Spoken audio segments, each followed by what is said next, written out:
Selamat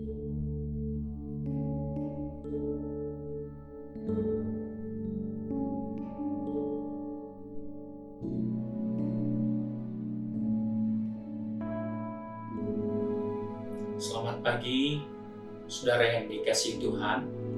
Kita jumpa pada hari Sabtu tanggal 31 Juli 2021.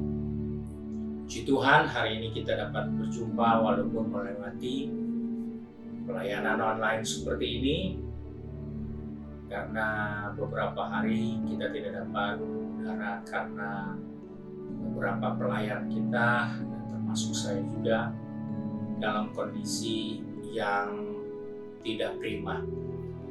Pagi ini saya akan ajak kita menjumpai Injil Lukas pasal 23 ayat 33.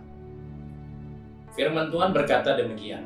Lalu mulailah mereka mempersoalkan siapa di antara mereka yang akan berbuat demikian. Hal yang disampaikan Yesus menimbulkan tanda tanya, menimbulkan praduga, menimbulkan prasangka yang sangat tidak baik satu dengan yang lain dari murid-murid Tuhan.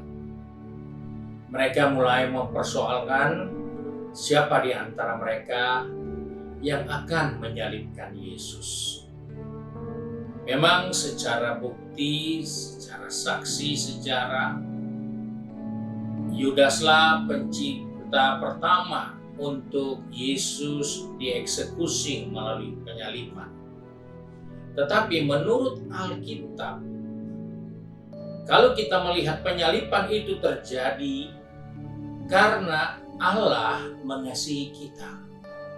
Jadi bukan karena persoalannya siapa, tetapi karena Allah mengasihi saya dan saudara. Itu dikatakan dalam Injil Yohanes pasal 3 ayat 16.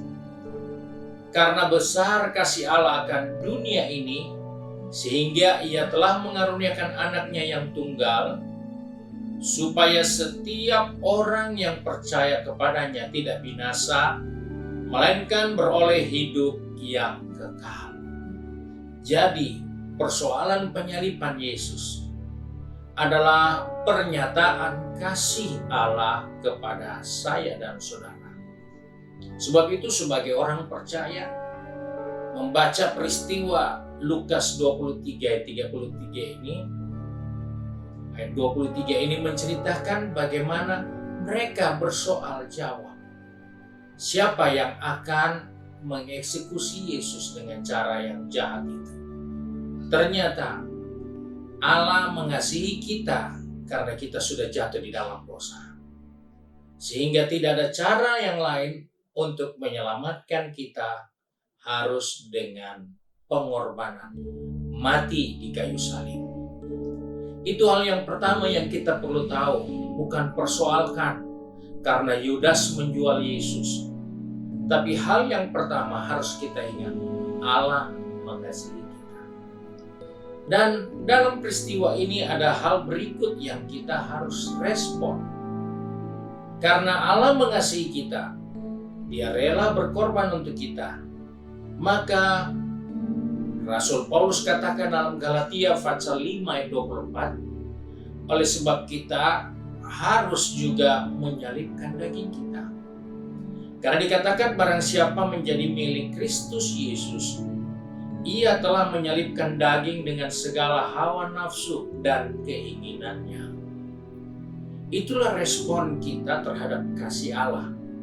Sehingga bukan karena Yudas yang menjualnya, tetapi karena kita sudah dikasihi, maka respon kita adalah menyalibkan daging dan keinginan kita. Hal ini penting karena itulah respon, itulah tanggapan Allah mengasihi kita. Dan kita memberi respon bahwa kita harus juga menyalibkan daging dan keinginan kita. Hal yang kedua, dari respon kita terhadap kasih Allah kepada kita, Dikatakan di dalam Yohanes pasal 17 ayat 14, Aku telah memberikan firman-Mu kepada mereka dan dunia membenci mereka. Karena mereka bukan dari dunia, sama seperti aku bukan dari dunia. Hal ini mengingatkan kepada saya dan saudara bahwa karena Allah mengasihi kita, maka status kita adalah orang-orang yang dibenci. Bukan orang-orang yang dicintai oleh dunia dan keinginan daging. Tapi kita orang yang tidak ada tempat untuk menjadi orang yang dicintai. Karena firman katakan, firman itulah yang diberikan kepada kita supaya kita diselamatkan, dan melalui firman itulah sebagaimana Yesus ditolak oleh manusia yang berdosa, maka kita pun juga sama mengalami hal yang seperti itu. Sebab itu kita tidak perlu kaget, kita tidak perlu merontak melihat perlakuan-perlakuan yang tidak adil kepada pengikut Yesus. Karena Alkitab sudah katakan dengan jelas bahwa aku telah memberikan firman-Mu kepada mereka dan dunia membenci mereka. Itulah dampak dari kasih Allah yang kita terima dan kita syukuri kita dikasihi Allah. Kenapa Allah mengasihi kita? Karena kita tidak punya kemampuan untuk meninggalkan dosa kita. Orang yang sudah terikat dengan dosa rokok, dosa judi, dosa mabuk, dosa zina, susah melepas. Mereka tidak punya tenaga, mereka tidak punya kekuatan untuk membebaskan diri. Sebab itu Allah menyatakan kasih-Nya, membebaskan kita dengan cara menyalibkan Yesus, supaya saudara dan saya tidak binasa tapi memperoleh hidup yang kekal. Dan disitulah respon kita, menyalibkan daging kita, menyalibkan hawa nafsu kita, dan kita menjadi orang yang tidak dicintai di dunia ini. Sebab itu, jadilah orang Kristen yang sungguh-sungguh.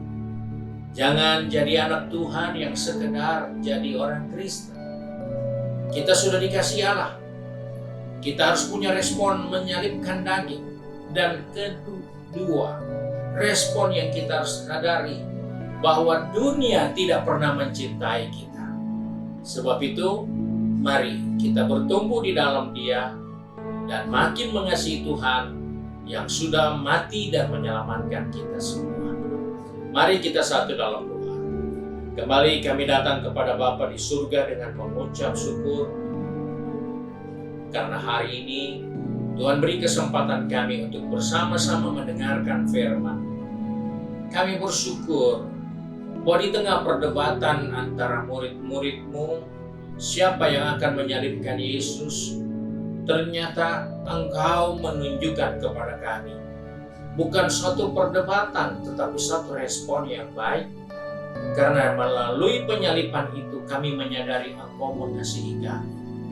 Karena Engkau mau membebaskan kami dari segala macam jenis dosa ikatan kami. Dan itulah kami peroleh di dalam penyalipan Kristus. Sebab itu tolong kami Bapa supaya kami pun dapat menyalibkan daging dan segala keinginannya dalam kehidupan kami. Sebagai respon kami mengasihi Tuhan, sebagai tanggung jawab kami mencintai Tuhan yang selalu ada untuk kami. Maka ajarlah kami untuk mulai menyalibkan daging kami dan keinginan kami. Dan tolong ingatkan kami selalu Tuhan, bahwa dunia ini tidak pernah mencintai kami. Dunia ini hanya membenci kami. Sebab itu kami bersyukur kami tidak ada tempat di dunia ini, tapi kami punya tempat di surga. Karena Engkau mengasihi kami. Sebab itu Bapa, pegang tangan kami, bertetapkan langkah kaki kami dari hari ke hari untuk kami makin mengasihi Tuhan, makin setia kepada Tuhan di zaman yang sukar dan sulit ini. Baik yang sudah pergi bekerja, maupun yang sudah berbisnis, maupun yang sedang sekolah, ataupun yang sudah sibuk di rumah kami masing-masing. Ingatkanlah kami bahwa karena kasih-Mu kami diselamatkan. Terima kasih Bapa untuk kemurahan-Mu, sebab itu kami bersyukur dan berdoa. Hanya di dalam nama Tuhan Yesus Kristus, Juru Selamat kami, Majikan kami yang baik dan setia. Haleluya.